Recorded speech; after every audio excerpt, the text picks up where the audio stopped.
دیکھیے اس آیت میں اللہ رب العزت نے یہ فرمایا کہ تلک الرسل فضلنا بعضهم علی بعض،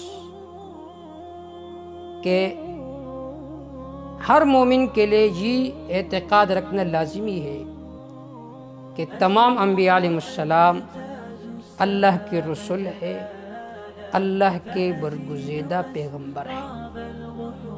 پھر انہی انبیاء علیہ السلام کے آپس میں درجات ہے، سب سے اعلیٰ عرفہ درجہ افضل الانبیاء سید الانبیاء جناب رسول اللہ صلی اللہ علیہ وسلم ہے۔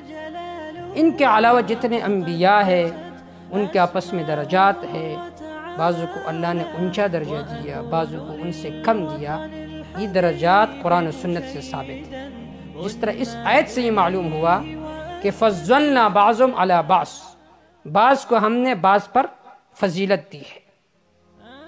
اب یہاں پر ذہن میں کچھ سوالات پیدا ہوتے ہیں۔ ایک سوال یہ ہے کہ حدیث پاک میں آتا ہے، آپ صلی اللہ علیہ وسلم نے فرمایا لا تفضلونی علی یونس ابن متی، کہ مجھے فضیلت نہ دو یونس ابن متی پر۔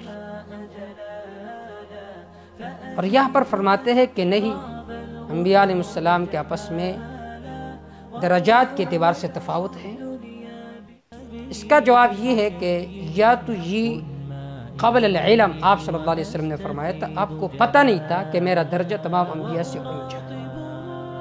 دوسرا جواب یہ ہے کہ یہ تواضعاً آپ صلی اللہ علیہ وسلم نے فرمایا تھا۔ تیسرا جواب یہ ہے کہ یہ مطلق تفضیل مراد نہیں ہے، بلکہ وہ تفضیل جو جنگ اور جھگڑے کا سبب ہو، اس طرح مجھے فضیلت نہ دو۔ یعنی ایسا نہ کرو کہ تم یہودیوں کے ساتھ لڑو، عیسائیوں کے ساتھ لڑو کہ ہمارا پیغمبر افضل ہے، تمہارا مفضول ہے۔ اس کو تعصب کا سبب نہ بناؤ، جنگ کا سبب نہ بناؤ۔ باقی انبیاء علیہ السلام کی فضیلت ہے آپس میں ایک دوسرے پر، اور آپ صلی اللہ علیہ وسلم کا درجہ تمام انبیاء علیہ السلام سے بڑھ کر ہے۔ وما توفیق